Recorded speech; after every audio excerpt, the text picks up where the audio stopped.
Before everything crumbled, life was simple, even predictable. I had a stable routine: work, home, and occasional nights out with my wife, Cheryl. We had been together for years, and although our marriage wasn't perfect, it was comfortable. We had our ups and downs, but we always seemed to find our way back to each other. But then the changes started. Little by little, I noticed them, almost like a slow fog creeping in. The routines that once felt so stable began to feel empty. Cheryl seemed more distant.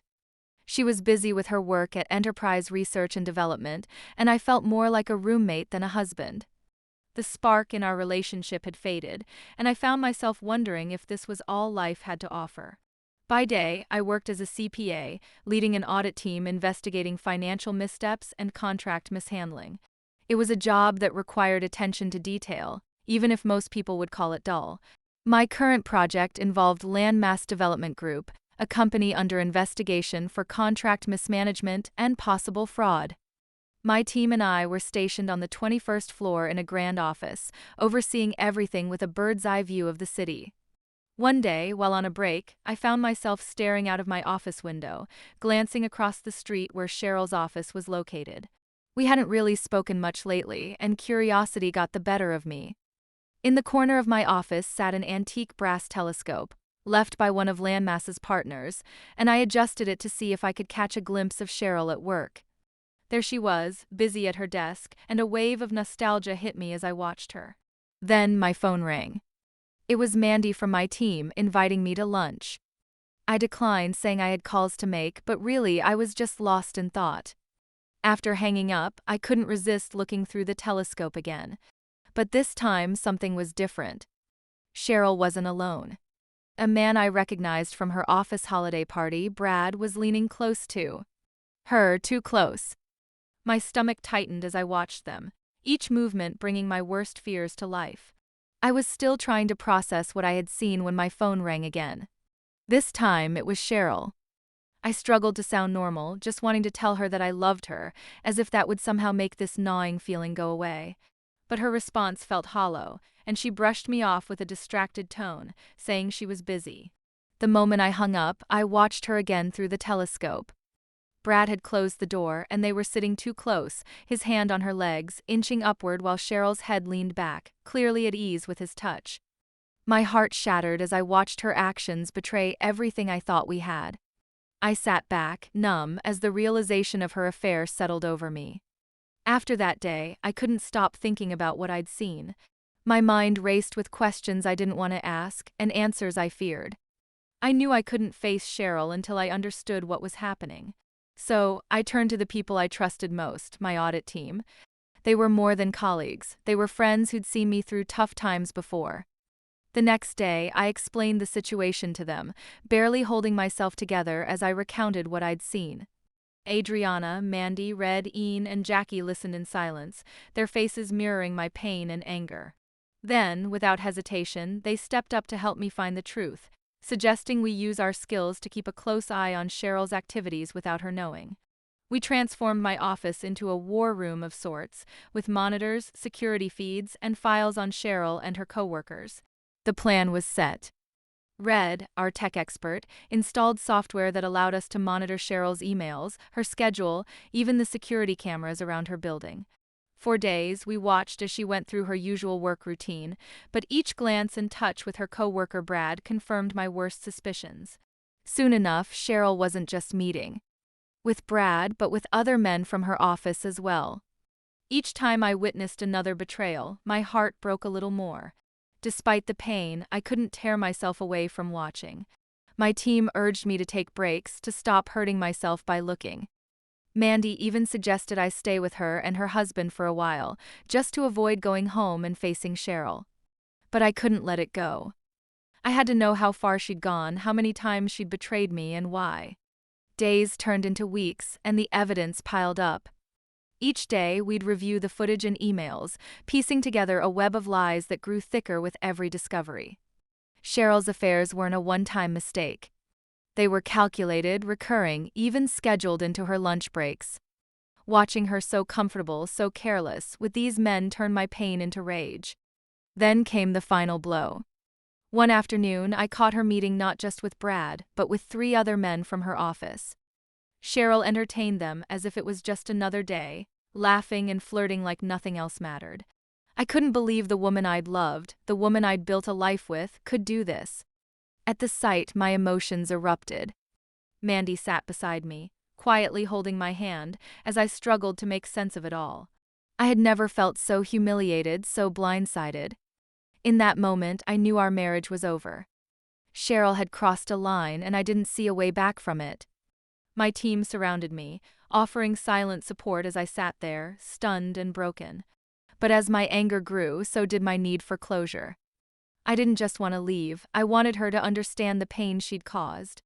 So, with my team's help, I began to plan my next steps, determined to confront Cheryl in a way that would expose her lies and hold her accountable for every betrayal. On the day everything fell apart, I was prepared. My plan was simple but brutal. I had arranged for Cheryl to be served divorce papers at her office, right in the middle of one of her secret lunch meetings. I'd included evidence of her affairs. Photos, timestamps, even videos that showed her with each of the men. My team was ready, monitoring the security cameras and my phone, prepared to capture every reaction. When noon arrived, I watched Cheryl through the telescope as she laughed and flirted with her lover, Brad, in her office. Just as they started getting close, the process server entered her office, a large envelope in hand. Cheryl and Brad scrambled, visibly startled as they fumbled to compose themselves. She looked at the envelope in shock, her face going pale as she realized what was inside. I called her office, wanting to be the one who broke the silence. She answered, her voice trembling. "Hello?" "Tell Brad to leave," I said coldly. She hesitated, then whispered to Brad to go, her voice desperate. When he resisted, she snapped, shouting at him to get out, telling him I knew everything. After he left, she sat down, her face twisted in disbelief and shame. "Cheryl," I said, keeping my voice steady, "you have one chance to fix this. First, quit your job.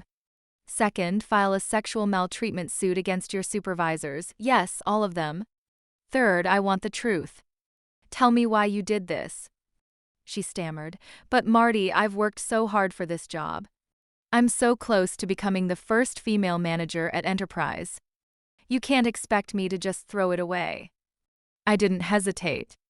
Without another word, I pressed send on an email containing every piece of evidence we'd gathered. Photos, videos, emails. I'd send it to her entire office, her supervisors, and the wives of each man she had been with. The fallout would be instant and devastating.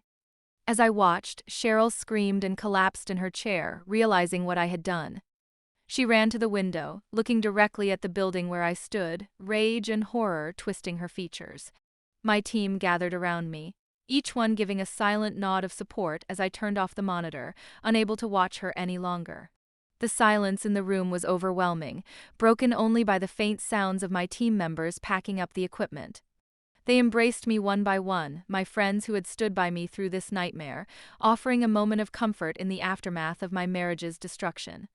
That afternoon, I attended a final meeting with Landmass and delivered the audit results, my mind distant, still numb from the events that had unfolded.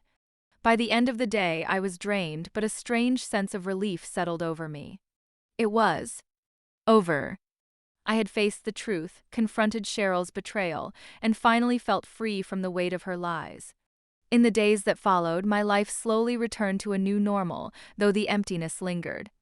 I stayed with Mandy and her family while I arranged for a new place, needing some distance from the memories that haunted our old home. The house was put up for sale, and I began the process of finalizing the divorce. Cheryl tried to contact me a few times, but I ignored her messages, her pleas too little, too late. The office was a different place now. My team rallied around me, helping me refocus on work and reclaim some sense of purpose. Adriana, Red, Jackie, Ian, and Mandy each kept me grounded, filling the silence with reminders of who I was beyond Cheryl's betrayal. Their support was like a lifeline, pulling me out of the shadows. Gradually, with them by my side, I started to rebuild the parts of my life she had shattered. Months later, Cheryl left Boston for good. I heard she tried starting over in another city, but I didn't care to follow her story any further. For a long time, anger and regret weighed on me, but with therapy and the help of my friends, I worked through it. I forgave Cheryl, not to absolve her, but to let go of the pain that had lingered like a shadow over my life. One quiet afternoon, I revisited the park where I used to sit and think about our future together. Now, I sat alone, feeling at peace for the first time in a long while. My life had taken a hard turn, but I'd found strength in my friends and in the new life I was beginning to build. Looking back, I realized I had lost not just a wife but the illusions I'd held onto for too long. I hadn't deserved the betrayal, but I was determined not to let it define me. Now, I had a clearer sense of what mattered and the resolve to move forward. If you found this story thought-provoking or helpful, make sure to check out my YouTube channel for more real-life stories about relationships, heartbreak, and the tough lessons we all have to learn. Don't forget to like, share, and subscribe for more honest, unfiltered content.